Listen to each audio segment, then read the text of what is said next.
straight. Hey guys, Jordan with the Young Turks and TYT Politics. I am in a dimly lit hotel room in North Dakota. Uh, Emma and I are here to cover the latest developments at Standing Rock, where the Dakota Access Pipeline is being built. A lot of people think that the construction was stopped because a few weeks ago President Obama and the Department of Justice put an injunction in or a halt to a certain area or perimeter near the camps, but that injunction was lifted, and now construction continues through the whole uh, map and path of the pipeline. So you could go to, well, you're on TYT Politics, so after this video, you could watch. We've been here since yesterday, and we have two videos up. One is my report from one of the camps describing demonstrations yesterday, and another one is an interview we just put up. It's pretty discomforting. It's not something that's going to make you feel good. But I interviewed a tribal leader whose daughter was arrested recently for speeding. The only problem is she was a passenger. She wasn't driving. And then she was thrown in a jail cell naked overnight and essentially brutalized by police. Nothing about sexual assault, but they essentially jailed her for no reason and then stripped her of her clothes. So that interview is up. So as best as I can, I've been following WikiLeaks. We are in the field all day doing interviews at Standing Rock, so I'm a little bit behind. Part 9 was just released this morning. I haven't even gone into it yet. I haven't done a video yet on the things that I found from Part 7 and Part 8. So just due to the fact that I'm on the road reporting on other things, I'm a little behind, but do the best I can. Um, Before I get into the leaks, if you've been following, the Russia continues. You had President Obama come out and the Obama administration come out that we have proof that Russia is trying to interfere in our elections. Hillary Clinton is now pushing a comparison to Watergate. When she was asked a question about the leaks, her campaign continues to push this narrative that this is all Russia and this is the new Watergate. And, I'm called by Hillary Clinton supporters an agent of the Kremlin. That was a good one that I retweeted yesterday. So the bottom line is, I have not seen any hard proof other than government officials saying so, that this is Russia. But regardless, if it is Russia, there's two different topics there. If Russia is hacking into U.S. politicians, political operatives, emails, well, that's an issue, and the government needs to respond. But last time I checked, it's not my job to empathize with the powerful, and the powerful deserve their right to privacy. No, these are some of the most powerful people in the country, in the world actually. So they have a different set of standards when it comes to privacy than you watching. That's just reality. Do I think their emails that they're sending to their wife or their daughters about nothing related to the campaign or government should be released? No, and I don't report any of that. But their strategies, they're changing their candidates' positions on the fly, more nefarious things, more corrupt things. Is that of the public interest? Yeah, it is. So I don't buy into these people who say, you're a terrible person and you're working for the Russians. You know what? If it is Russia, I'll be the first one to say, you know what? It's Russia. I was mistaken. I'm not. I have no interest in defending Vladimir Putin. But to me, it's all deflection and a dodge. This whole Russia thing. So if Russia is behind this, then the U.S. has some decisions to make. Hopefully, not to start another war, because the talk I'm hearing on cable news and in print is the same talk I heard leading up to Iraq, with weapons of mass destruction, and the chest bumping, and the neocons getting a tickle up their leg. So that's the same talk I'm hearing, and the Russians, by the way, are responding in kind. You're reading articles online that tensions haven't been this high between Russia and U.S. since the 1980s. So that tells you something. All right. So again, part 9 is out, but I'm working backwards. An email came out showing that Bill Clinton called in favors to two Nevada casino owners. before the Nevada caucus to essentially let all their workers off to go caucus. So these casino owners, workers were not, had to like request 10 days early for time off to go caucus, which takes a couple hours, had to jump through hoops, and the casino owners, they don't care about their workers' right to caucus, weren't letting them. But Bill Clinton called these two Nevada casino owners, who at least one of them I know has donated to the Clintons. And what do you know? All these workers, by the way, many of them were not registered to caucus and just showed up. You could on YouTube. There's a video of a flood of SEIU union workers coming into caucus, and most of them were not registered to caucus. So here's an email from I think an assistant for Bill Clinton. 2 additional timely calls for WJC, William Jefferson Clinton, if possible, to Steve Wynn and Jim Murrin for their help with at-large caucuses.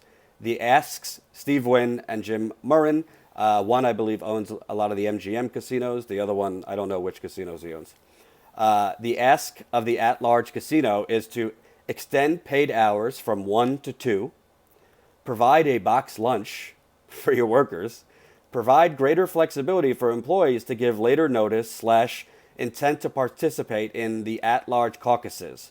For example, right now an employee at MGM needs to give a minimum of 10 days notice if they plan to leave work to attend the at-large caucuses. So basically, is this a scandal? No, it's not a scandal. But it just shows you the Clintons have in their pocket very powerful people, Las Vegas casino magnates, and all they had to do was give a call and say, hey, we need your workers to caucus.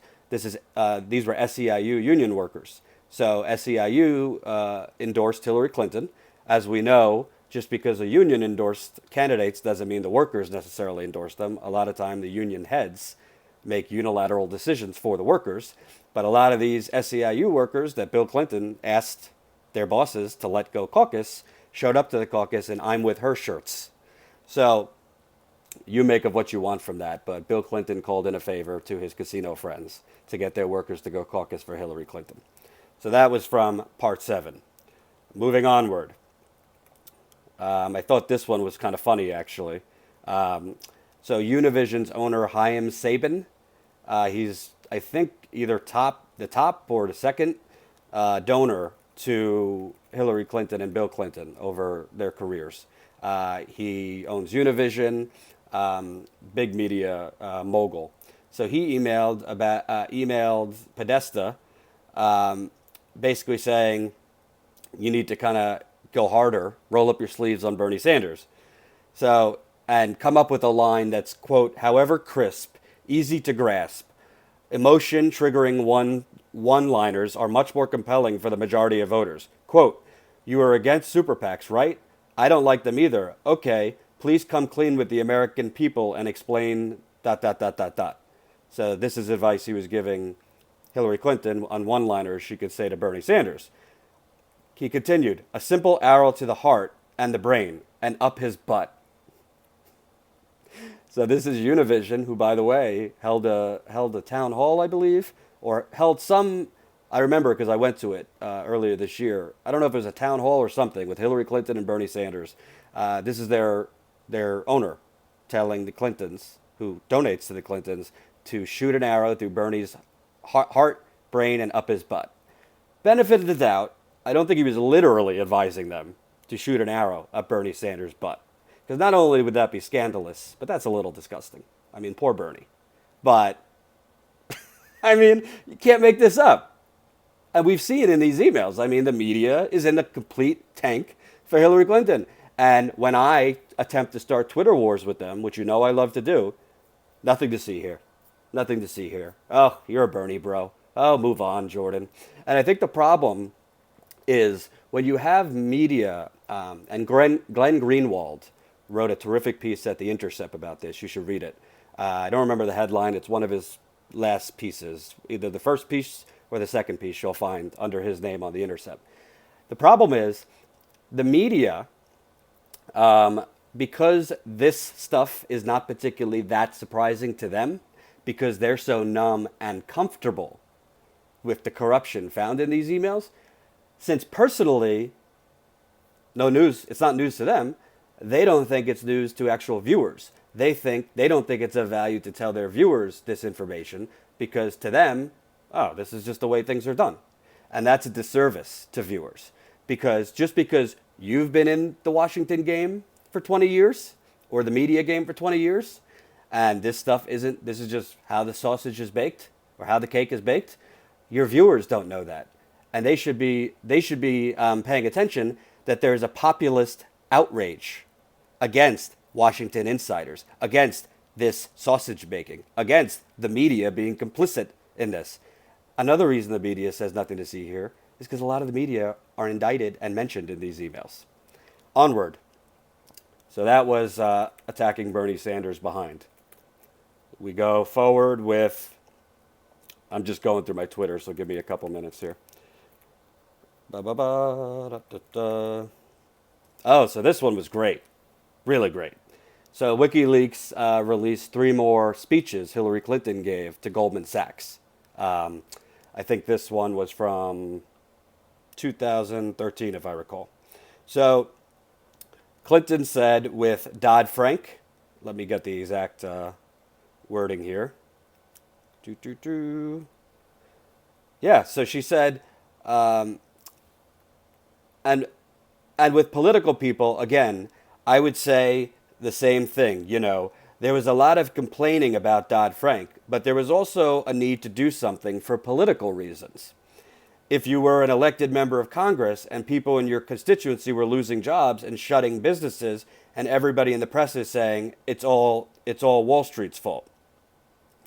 So Hillary Clinton is essentially saying, yeah, we had to pass Dodd-Frank to save our asses, because, I mean, whether it was actually necessary to do it, I mean, the citizens and our constituents were up in arms. This was around the time of this was around the same year that the Tea Party uprising occurred, and the Tea Party, among other crazy things, one thing that was not crazy, they were very angry at Wall Street and the bailouts and all that. So Hillary Clinton is basically behind closed doors to the bank saying, you know, whether we actually think you guys did anything wrong or not, whether Dodd-Frank, it was even necessary. By the way, Dodd-Frank was a Band-Aid. It really didn't do much. You know, but for political reasons, we had to pass it. And that was her private position. You know, she has public positions and private positions. So her private position was, we got to do it for private. We have to do it for political reasons. On the debate stage with Bernie Sanders, she echoed and, you know, championed how amazing Dodd-Frank was and how, you know, we still have to go further, but Dodd-Frank was a critical piece of legislation to hold Wall Street accountable. So that was her public position. Now you know her private position. Another one that I found interesting was from John Podesta, her campaign chairman, who all these emails WikiLeaks got are from John Podesta. And let's make something clear. WikiLeaks did not necessarily hack his email. WikiLeaks has sources where they get documents from. So it's not clear whether WikiLeaks hacked his email, sources they have hacked. I mean, his emails were hacked, but it's incorrect to, you know, as facts say WikiLeaks hacked his email, which a lot of people are saying. So hold on one second. Let me find this for you. Oh, so John Podesta, Hillary Clinton's campaign chairman, is in an email about an executive staff meeting for the Clinton Foundation. This is in 2011, so before Hillary Clinton announced her second presidential run. So they're discussing the meeting. Here's some bullets on the email. We discussed Bloomberg funding. He's copacetic on Water Street real estate. You know, it's basically a little bullets on funding for the Clinton Foundation. So number 9 says, suggests holding on any doc review at the archives until he returns to Little Rock. I think he's referring to Clinton. 2 exceptions. White House requests he can handle by email. If any other emergency comes up, I can process. I'm holding a TS clearance. That would be a top secret clearance. Scott, you may need to figure out what we need to do to add me to the review authority. So John Podesta, who at the time was in the Obama administration, has a top secret clearance and is essentially using that clearance to do business for the Clinton Foundation. Yeah, totally separate. By the way, Hillary Clinton, Secretary of State at the time, no dealings with the Clinton Foundation. I'll give her that. In these emails, she's not implicated in this. But it just shows you that there was literally no line between the Clinton Foundation, the Obama administration, Hillary Clinton as Secretary of State. He's using his top secret clearance to, I guess, get documents or something like that that could help with Clinton Foundation funding. Oh boy. All right, onward. Oh, so I want to go back for a second and read you the full statement Hillary Clinton made about Dodd-Frank, because I only read you the screenshot. I mean, right now, there are so many places in our... Oh, hold on. Hold on.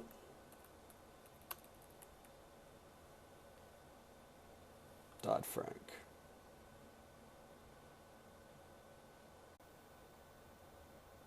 Yeah. So, and with political people, again, I would say the same thing. There was a lot of complaining about Dodd Frank, but there was also a need to do something because, for political reasons, if you're an elected member of Congress and people in your constituency are losing jobs and shutting business, and everybody in the press is saying it's all the fault of Wall Street, you can't sit idly by and do nothing. But what you do is really important. I left that last line out a couple minutes ago. So I infer from this, you infer what you want. Hillary Clinton is basically trying to, it's kind of beyond kiss ass with the banks.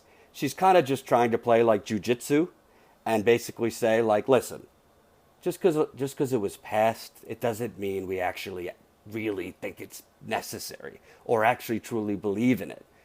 We got to stay in office. And at the end of it, because she thinks she might be actually saying something that bothers them, she says, but what you do is really important. And you see this kind of talk throughout her speeches to Wall Street, basically saying the economy cannot go. You are the engine of the economy, and you brave souls, and you guys are misunderstood. And there's a lot of politicizing that went on. And I want to make it clear, because I actually have friends who work on Wall Street. Not all Wall Street bankers are corrupt. Not all of them are terrible. Some of them just love to make a lot of money, and God bless you. So this is not a condemnation of all of Wall Street. But when you're talking investment banks, when you're talking Goldman Sachs, I don't know a lot of bankers from Goldman Sachs at this high a level. She's having speeches right in front of Lloyd Blankfein that weren't pivotal parts of why this economy crashed. So she's adding lines, what you do is really important. Another thing that I found interesting, Tim O'Neill, who is a executive at Goldman Sachs, told Clinton, we really appreciate it. By the way, we really did appreciate when you were the senator from New York and you continued involvement in the issues, to be courageous in some respects, to be associated with Wall Street and this environment. Thank you very much. Code for thank you very much for accepting our donations to run for Senate and then to get reelected in Senate and basically prop us up, vote for and help push through less regulation for Wall Street, and essentially for looking the other way when we do bad things. That's what that's code for. Hillary Clinton's response, well, I don't feel particularly courageous. I mean, if we're going to be an effective, efficient economy, we need to have all parts of the engine running well. And that includes Wall Street and Main Street. And there's a big disconnect and a lot of confusion right now. So I'm not interested in, turning the clock back or pointing fingers. But I am interested in trying to figure out how we come together to chart a better way forward, and one that will restore confidence in, small and medium-sized businesses and consumers and begin to chip away at the unemployment rate. I don't know where to start with that, so let's just go to the most egregious thing. It is not courageous at all to take money from banks and then do their bidding. What's courageous is Native Americans chaining themselves to construction machines, risking arrest or worse, or journalists risking arrest or worse to cover it. That's courageous. Hillary Clinton being a friend of the banks and doing their bidding is not courageous, but in Wall Street's worldview, she's courageous. One line that I thought was particularly interesting was she says, together chart a better way forward and one that will restore confidence in, small and medium-sized businesses and consumers. Here's the problem. When you what's the word? Oh, when you repealed Glass-Steagall and let investment banks and investment banks and normal banks, no line between them. When's the last time have you heard of banks like Goldman Sachs starting to dole out credit to small and medium-sized businesses? That's why, after the economic crash, that's why our brilliant politicians gave them the bailout under the assumption, with, by the way, no actual mandate that they had to do it, just honor system. We'll give you the money and they'll lend it out. These banks aren't giving money to small and medium-sized businesses. Perfect example. My parents own a jewelry store on Long Island. They're both loving people, deranged Trump supporters, but that's another video. They're not getting credit if they need a loan. When they opened their business, which was in 2007, they went into debt to open that business, but not through bank credit, other measures. So Hillary Clinton's talking like these banks are the engine of the economy who are helpful to small and medium-sized businesses. It's the exact opposite. Goldman Sachs is not what used to be a bank's role in the early 20th century. Before that was to actually help average Americans try to take a risk, start a business. Goldman Sachs does nothing of the kind. Another egregious line from that. I don't want to. Oh, so I'm not interested in, turning back the clock or pointing fingers. No, she's not. And what she is telegraphing to these bankers is, don't worry. Whatever I do next, and, wink and a nod, I'm running for president. You're fine. I'm not going to go after you. President Obama didn't go after you. I'm not going after you. Business as usual. That's what these are smart people. They know what she's saying. And this is why she held on for dear life not to release these transcripts. Another thing that I thought was interesting. Clinton said banks are not doing what they need to do because they're scared of regulation. That's why they're not doing what they need to do. They're scared of the other shoe dropping. Quote, right now, there are so many places in our country where the banks are not doing what they need to do because they're scared of regulations. They're scared of the other shoe dropping. They're just plain scared. Oh my God. My poor bankers, they're scared. Oh my God, can I fluff your pillow while I'm at it? So credit is not flowing the way it needs to restart economic growth. So people are, they're still uncertain. When's the last time you've heard a progressive talk about, uncertainty? That is one of the top Republican plutocrat lines. Well, we need certainty in the economy. The job creators need certainty in the economy. Hillary Clinton, they're still uncertain. First of all, the banks aren't doing what they need to do, which is don't distribute credit to small and medium-sized businesses. Try to actually recommend smart investments to their investors rather than investments that are going to make them more and more rich. They're not doing what they need to do. Actually, they are doing what they need to do because there's barely any regulation on them still. But they weren't doing what they need to do because there wasn't any money in it for them. Not because of tight regulations. The reason the economy crashed is because there were deregulation. Bush deregulated, starting with Bill Clinton, he deregulated, and then Bush put deregulation on steroids. Dodd-Frank was not a regulation that stopped them from pooling mortgages together. They're now pooling student loans together. So this is, besides the fact that she's kissing their ass, this is not even accurate, what she's saying. But I think these banks, let me tell you something, and I don't want to depress you, but I'm going to be honest. I think if this came out during the Democratic primary, I'm not going to unequivocally say Bernie Sanders would have won the primary, but I think he would have won more states. Because even some old school Democratic establishment people that I met on the campaign trail, a lot of this stuff would be a bridge too far for them. And these people who were voting for her not so much because of her policies, but she's so experienced. They didn't dislike Bernie Sanders. They just thought she had the experience. But a lot of them were good people who do not believe in corruption. What you're seeing here is not quid pro quo corruption. It's the corruption of your persona. It is the doctoring of who you are.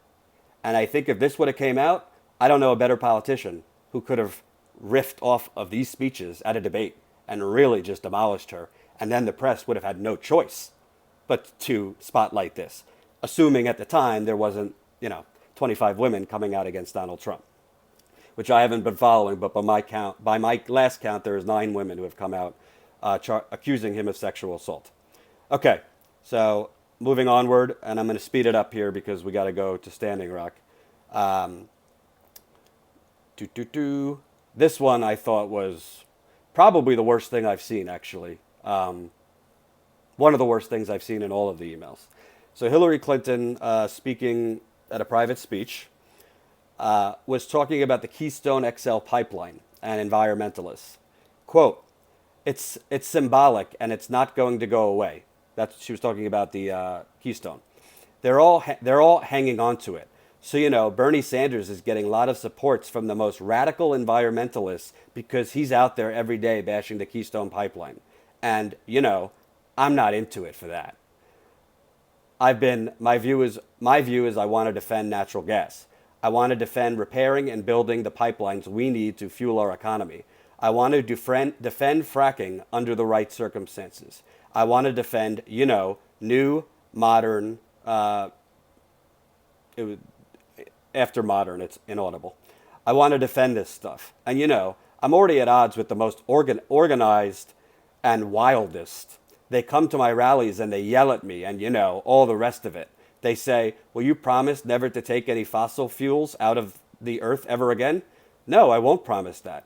Get a life, So I want to get the right balance, and that's what I'm about, getting all the stakeholders together. Everybody's not going to get everything they want. That's not the way it's supposed to work in a democracy. But everybody needs to listen to each other. I think I'm going to get to the fracking part in a second, but I think this type of language kind of sheds a light on who Hillary Clinton is. The radical environmentalists, get a life, the most organized and wildest. This is talk that you would hear from an elitist, kind of wealthy snot-nose. There's no other way to say it. I mean, people who are fighting pipelines, you might not agree with them, but they're not radical environmentalists. They don't. You tell them to get a life. Their life is trying to protect the earth. That's where we are right now. Standing Rock. We're trying to protect the earth. You're calling them radical. You're calling them that they need to get a life. And getting all the stakeholders together. Yeah, that would be nice. But when these pipelines are built, you think they consulted the Native Americans here before they started building this pipeline? No, they didn't. They just started building. That's what they've done for 3 centuries now with Native Americans. They don't consult them. They just take their land. So when you hear language like radical environmentalists, you don't hear her talking about that when she says, "Oh, we have beating down Donald Trump because he thinks climate change is a hoax. So in her public position, we need to fight climate change and, blah, blah, blah." Behind the scenes, she's calling people who are fighting the results, the things that are pouring gasoline on climate change, radical environmentalists who need to get a life. Secondly, I want to defend fracking under the right circumstances. They're reputable scientists, environmentalists. There is no right circumstances for fracking because it's not 110% that when you drill into the ground and get the dirtiest chemicals possible, it's not 100%. There's never a guarantee that there won't be a leak and that by doing this drilling, you're distributing toxins into the environment where the drilling is going on. So there are no right circumstances for fracking. That's why Bernie Sanders said, when asked during the debate, unequivocally, would you try to ban fracking? He said yes. Hillary Clinton gave a mixed word salad, which essentially said, under the right circumstances, yes. So either she doesn't understand and hasn't done her research on fracking, or because she's getting money directly from companies that are invested in fracking. But I find this very troubling. And it's in print. I want to defend fracking under the right circumstances. I want to defend natural gas. How about defending people's water? Why don't we start with that? Because you can live without gas. You can't live without water. That one works me up. All right, a couple more. This one, I'm careful to infer what it means. I'm going to tell you what I think it means, but I don't have proof and I don't have time to look into it right now. As you know, back in April, I was the only reporter at the courthouse on the day of the New York primary. There was a federal lawsuit against the New York State Board of Elections because over 126,000 people were purged off the voting rolls in Brooklyn. There was people purged in upstate New York, Long Island. Brooklyn got the biggest attention. Hillary Clinton's campaign chairman, John Podesta, whose emails were hacked to get all these, his chief of staff, Sarah Latham, emailed, "I like our chances in Brooklyn!" Exclamation point. This was February 22nd. That was the whole email. "I like our chances in Brooklyn." So you just got to do deductive reasoning here. Okay, so February 22nd, the Iowa caucus has passed. The New Hampshire primary has passed. The South Carolina primary was, I might be wrong, I believe it was the 27th of February. So February 22nd was right before the South Carolina primary. Correct me in the comments if I'm wrong. It was either the 20th or the 27th. I'm not sure if the Republican South Carolina primary was the 20th or the 27th, but Democratic primary either the 20th of February or the 27th. I find it very hard to believe that Hillary Clinton's campaign was actively polling Brooklyn in February when the primary was in April.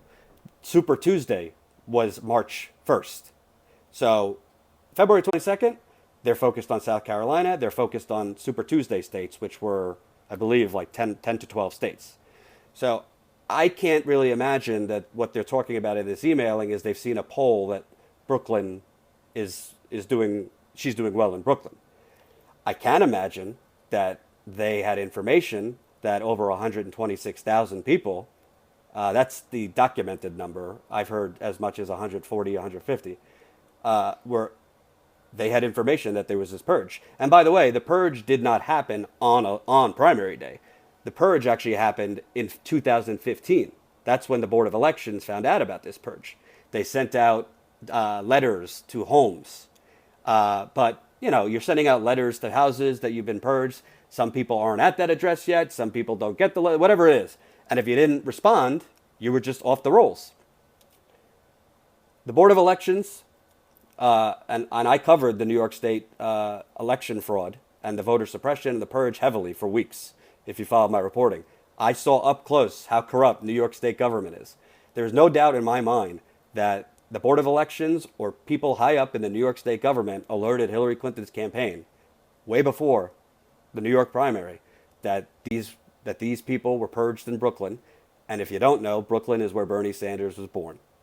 Brooklyn, by the way, one of the largest areas in Brooklyn is Williamsburg, which is pretty much an area with a lot of young people. A lot of people call it hipster. Very, very progressive. Very progressive. Like Bernie Sanders' village. So I like our chances in Brooklyn. I'm going to look into it when I have time. I don't have time right now. But I don't think they're looking at a poll. I think they know that there was a purge, and I think they know that most of the people purged are potential Bernie voters. I'll give you one more because we got to head to camp.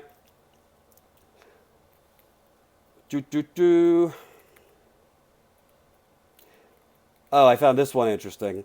A former Congresswoman, Donna Christensen, she was a member of the Black Caucus, Congressional Black Caucus, writes to Podesta, "Can you please help shake up our campaign? We can't let Bernie beat us. He is a great motivator, but not president." And speaking to CBC members, Congressional Black Caucus members, they are concerned. So the Congressional Black Caucus, who I don't think it was really a secret, was for Hillary Clinton. They were concerned because Bernie's a great motivator, but he wouldn't be a great president. Yes, the man who, when he was in his 20s, I believe, put his body on the line for civil rights.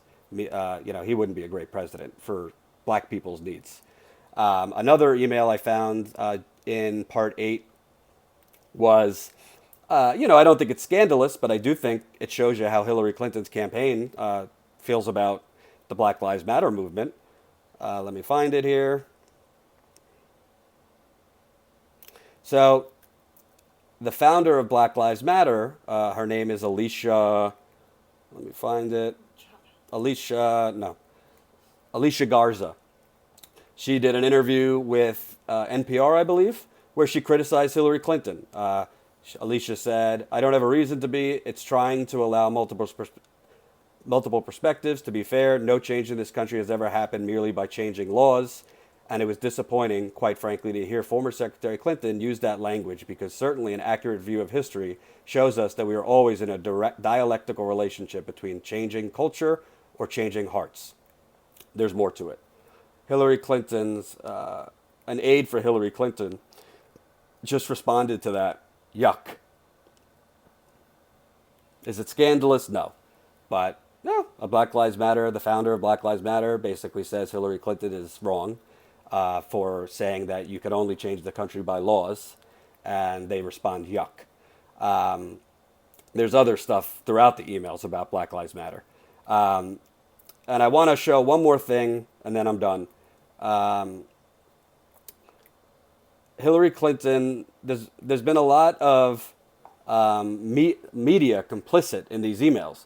I tweeted the other day that Maggie Haberman, former political writer, now New York Times writer, it was shown that she literally was called, Jennifer Palmieri, who's Clinton's communications director, called her to read her one of the stories that she was about to publish before it was published. So we're at the point now where media is reading Clinton campaign's bedtime stories before publishing. Has she been suspended? Has she been fired? No. She's writing away. That's the New York Times, the gray lady, the paper of record, reading a story to Hillary Clinton's campaign before publishing. But there's this guy named Brent Budowski who is mentioned throughout all the emails. He's a columnist for The Hill. He's a columnist for other places. He's definitely pro-Hillary. And he wrote to Podesta, John, one thought worth considering would be for Hillary to offer leadership for a better kind of politics by suggesting Democratic candidates agree to not run negative ads against each other during the primaries. A modern version of Reagan's 11th commandment of Republicans not attacking each other. She would get credit with voters for trying. Bernie would almost certainly agree, and O'Malley doesn't matter at this point. Hillary Clinton could then spend money running positive ads about herself, juxtaposed against Republicans, which helps her favorable and trust numbers, draws a nice contrast between her and Republicans, and when she has to go negative, between her and Republicans, and when she has to go negative when Republicans do, she has a strong foundation of having campaigned for a higher standard of politics. Frankly, I thought it was dumb for McCaskill and Gutierrez to be attacking Bernie. We are going to need his voters to turn out in November. We are going to need his voters to turn out in November. He won't be nominated. I am doing the opposite, repeatedly writing friendly and positive pieces about Bernie as a Hillary supporter. And when the time is right, I will have money in the bank with him and his people as a liberal to urge them to come out in force to vote for Hillary Clinton. I don't know, Brent Podowski, nothing personal, but you are a complete hack, my friend. You're not a journalist. I get you're a columnist and it's your opinion, but you're not supposed to be literally like advising campaigns and working with campaigns and strategizing with campaigns. I have never sent Bernie Sanders' campaign an email telling them, I think this would be a good idea. In off-the-record conversations at a bar at 2 a.m., have I said so? Yeah, I have. But there's a strong difference between just casual talk off the record. You know, I'm a journalist, but I'm also a human, and I made no mistake that I was for Bernie Sanders, saying, telling them, yeah, I think this was good, but you guys should work on this. This guy's sending an email basically with a campaign strategy. And clearly, like, trying to reverse psychology Bernie Sanders supporters to be nice to them now so they'll be in the tank for you later. You can't make it up. There's more leaks. Part 9 came out. Unfortunately, I don't have time to look through it right now. I appreciate those who have been sending me what they think are noteworthy leaks. I've used some of them. We're headed to Standing Rock. I think, unfortunately, if I'm just going to keep it real from you, I think in America, as it stands now, voters don't like corruption, but I think rightly so. They also have a big problem with sexual assault. And I think Donald Trump, because of the sheer number of women that keep coming out, I think he's toast. I really do. Unless there's something in these emails that is criminal. And I really, if that was the case, I don't really know why WikiLeaks would be waiting on that. There's really no time like the present if you have criminal information. Donald Trump, I mean, at this rate, we might have 15 to 20 women come out against him. And obviously, not all of them are lying. You know, he's not Bill. That's the Bill Cosby defense. So I think when women make up the biggest voting bloc in this country, and not just women, but as a man, men around the country, majority of men are not okay with candidates, forcing themselves upon women. I don't see him being able to rebound from that unless he has radically changed ways. I think it's only going to get worse for him in the next debate. He has decided to go full on gloves off Donald Trump, and that also comes off a little like a bully at times on stage. Even though he's right on a lot of the things he's bullying on her, you got to do it in a certain way. So I think these leaks will continue to come out, but as of now, with the media helping Hillary Clinton by barely covering them, and when they cover them, covering the most tame emails, I don't see this doing a lot of damage to her, to tell you the truth. So that's the deal. For more, obviously, if you're not subscribed, youtube.com/2ytpolitics. We are almost at 89,000 subscribers. So we've gone up like thousands of subscribers in, I think, like 2 weeks since these WikiLeaks came out. Rightly so. I don't know anybody who's been reporting as much as Emma and I, and as in-depth as Emma and I on this. So you could watch our past videos that go through parts 1, part 2, part 3, part 4, part 5, part 6. And please watch the Standing Rock videos. I want to see as many views on the Standing Rock videos as WikiLeaks. It's a very important story. There's a lot on the line here. Thanks, guys.